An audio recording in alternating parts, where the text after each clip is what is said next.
দেখুন নাফিসা, যখনই হামের প্রাদুর্ভাব শুরু হয় শরীয়তপুরে, তখন কিন্তু এই জেলার মায়েদের মনে উৎকণ্ঠার উদ্বিগ্নে তারা কিন্তু দিন পার করছিলেন।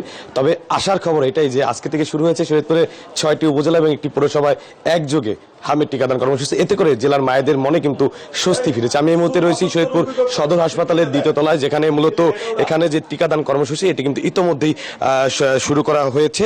আমরা দেখেছি সকাল থেকে এখানে যে মায়েরা রয়েছে, মায়েরা কিন্তু এখান থেকে তারা যে অপেক্ষা রয়েছে যে কিছুক্ষণ পরেই তাদের যেই হামের যে টিকা সেটি কিন্তু তারা সম্পন্ন করে। আমরা কথা বলেছি বেশ কিছু মায়েদের সাথে, তারা যেমনটি বলছিলেন যখন থেকেই শরীয়তপুরে যখন হামের প্রাদুর্ভাব দেখা দেয় তখন থেকে তারা কিন্তু এক কথা উৎকণ্ঠায় দিন পার করছিলেন। কেননা যেহেতু হামের তীব্র আকার ধারণ করছে শরীয়তপুরে, ইতিমধ্যে 3জন শিশুর মৃত্যুর খবরও কিন্তু পাওয়া গিয়েছে। এতে করে কিন্তু তারা অনেক উৎকণ্ঠায় দিন পার করছিলেন। তারা ভাবছিলেন যে কবে নাগাদ এই টিকাদান কর্মসূচি চালু করা হয়। তবে সরকারের একটি যে স্বাস্থ্য বিভাগ থেকে একটা আসার খবর যে ইতিমধ্যেই কিন্তু যে টিকাদান কর্মসূচি সেটি কিন্তু চালু করা হয়েছে। এতে করে যে শরীয়তপুরে যে হামের প্রাদুর্ভাব সেটি কিন্তু অনেকাংশেই কমানো যায় বলে তারা মনে করছেন। পাশাপাশি এই হামের টিকাদান কর্মসূচি যদি প্রতিনিয়ত এটা যদি পর্যায়ক্রমে ধারাবাহিকভাবে অব্যাহত রাখা হয় তাহলে জেলার অন্য যেই হামের সমস্যা সেগুলো কিন্তু নিরূপণ করা সম্ভব হয় বলে তারা মনে করছেন। তো এই ছিল শরীয়তপুর থেকে সর্বশেষ। চলে যাচ্ছি বরিশালে একই খবর জানতে সহকর্মী মিরনের কাছে। মিরন, জানাবেন আপনাদের এই বরিশালে কয়টি উপজেলা এবং কয়টি কেন্দ্রে এই টিকাদান কর্মসূচি চালু করা হয়েছে?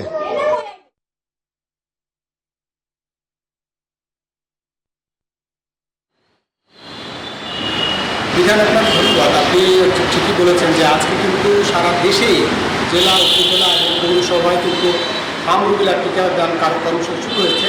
তবে জানি রাখি এর আগে কিন্তু প্রথম ধাপটা অর্থাৎ দেশের 30টি উপজেলা অর্থাৎ 18 জেলার 30টি উপজেলার ঝুঁকিপূর্ণ যেটা যে সেখানে কিন্তু টিকাদান কর্মসূচি শুরু হয়। পরবর্তীতে জেলার বরিশালের সিটি কর্পোরেশন সহ বা দেশের চার সিটি কর্পোরেশনের টিকাদান কর্মসূচি শুরু হয়। আজকে সারা দেশে একযোগে এই টিকাদান কর্মসূচি শুরু হয়েছে এবং আমরা যদি বরিশালের খবর করি, বরিশাল বিভাগে 10 লাখ শিশুকে এই টিকার আওতায় আনা হবে। যেটা বরিশালের যে স্বাস্থ্য কর্মকর্তা তিনি আমাদেরকে জানিয়েছে যে বরিশালের বিভাগের সব উপজেলা এবং জেলা ইউনিয়ন টিকাদান কেন্দ্র সেই কেন্দ্রে একযোগে কিন্তু টিকাদান কর্মসূচি শুরু হয়েছে।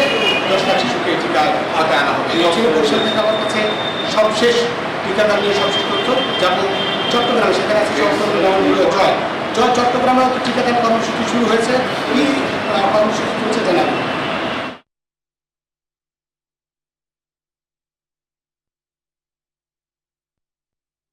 আপনাকে আপনি যেমনটা বরিশালে খবর জানিয়েছেন তেমনিভাবে চট্টগ্রামে কিন্তু আমরা দেখতে পাচ্ছি স্বাস্থ্য অধিদপ্তরের পক্ষ থেকে হাম রুবেলার টিকা কর্মসূচি শুরু করেছেন। আমার পাশে আছেন স্বাস্থ্য অধিদপ্তরের পরিচালক রয়েছেন। আমরা একটু দেখানোর চেষ্টা করছি। শিশুদের নিয়ে আসা হয়েছে 6 মাস বয়সী থেকে 5 বছরের নিচে যারা আছে তাদেরকে কিন্তু প্রথম ধাপে হাম রুবেলার টিকার আওতায় আনা হচ্ছে। আমরা একটু আপনার সাথে জানতে চাচ্ছি চট্টগ্রামে কতজন এই টিকার আওতায়? ধন্যবাদ।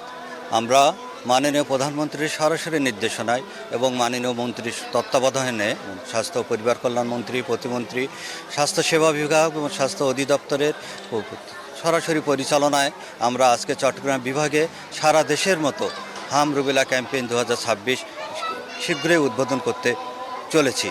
আজকে চট্টগ্রাম বিভাগে আমাদের টার্গেট আছে 42,50,000 মতো বাচ্চাকে আমরা টিকার আওতায় নিয়ে আসবো। প্রায় 25,600 কেন্দ্রে এই টিকাদান কার্যক্রম চলমান থাকবে। আমরা আশা করছি 6 মাস থেকে 59 মাস বয়সী বাচ্চাদের আমরা এই টিকার আওতায় নিয়ে আসবো এবং হামজনিত কারণের জন্য আর একটি বাচ্চারও মৃত্যু না হয় সেজন্য আমরা এই কার্যক্রমকে সফলভাবে বাস্তবায়ন করবো ইনশাল্লাহ। সবাইকে কি আনার সম্ভব হবে কেন? এরপরে যারা আছে, আপনাদের তো কথা ছিল কিন্তু 10 বছর বয়সে পর্যন্ত আমাদের প্রথমেই আমরা সিদ্ধান্ত ছিল আমরা 10 বছর বয়সী পর্যন্ত বাচ্চাদের টিকার আওতায় নিয়ে আসবো। পরবর্তীতে আমাদের ন্যাশনাল যে টেকনিক্যাল কমিটি আছে সেখানে তথ্য উপাত্ত যাচাই করে দেখা গেছে 82% বাচ্চাই বয়সী 5 বছরের নিচে। সেই জন্য আমরা এই বাচ্চাদেরকে টিকার আওতায় নিয়ে আসছি। আশা করি হার্ড ইমিউনিটির একটা বিষয় আছে।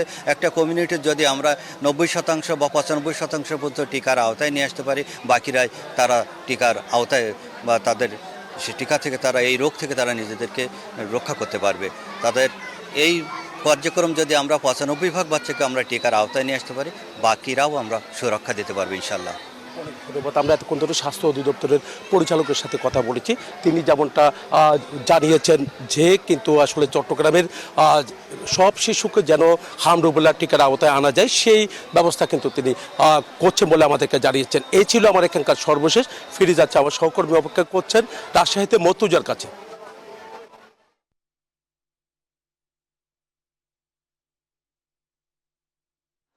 দেশের মতো রাজশাহীতেও হাম রুবেলার যে টিকাদান ক্যাম্পেইন সেটি শুরু হয়েছে। রাজশাহী জেলায় 2,01,996 জন শিশুর মধ্যে টিকাদানের লক্ষ্যমাত্রা নির্ধারণ করেছে রাজশাহী জেলা সিভিল সার্জন। আমরা রাজশাহী সিটি কর্পোরেশন কমিউনিটি হাসপাতালে রয়েছে। এখানে সিভিল সার্জন এবং সিটি কর্পোরেশন প্রশাসক সকাল 8টায় টিকাদান ক্যাম্পেইনের উদ্বোধন ঘোষণা করেন। আর সিটি কর্পোরেশন এলাকায় 54,154 জন শিশুকে টিকা দেওয়ার লক্ষ্যমাত্রা নির্ধারণ করা হয়েছে। এর মধ্যে 45,623 জন শিশুকে কমিউনিটি পর্যায়ে এবং স্কুল পর্যায়ে 8,521 জন শিশুকে টিকা দেওয়ার লক্ষ্যমাত্রা নির্ধারণ করা হয়েছে। আর রাজশাহী জেলাতে 2,01,976 জন শিশুর মধ্যে কমিউনিটি পর্যায়ে 1,88,379 জন এবং স্কুল পর্যায়ে 13,597 জন শিশুকে টিকা দেওয়ার লক্ষ্যমাত্রা নির্ধারণ করা হয়েছে। রাজশাহী জেলায় মোট 2,176টি টিকাদান কেন্দ্র রয়েছে। এর মধ্যে স্কুলের কেন্দ্র 563টি,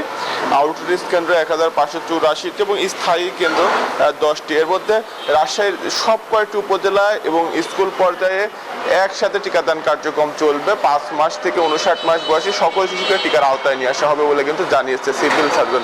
এ ছিল রাজশাহী থেকে সর্বশেষ। নাবিসা। মর্তুজা, ধন্যবাদ আপনাকে আমাদের সঙ্গে যুক্ত হবার জন্য।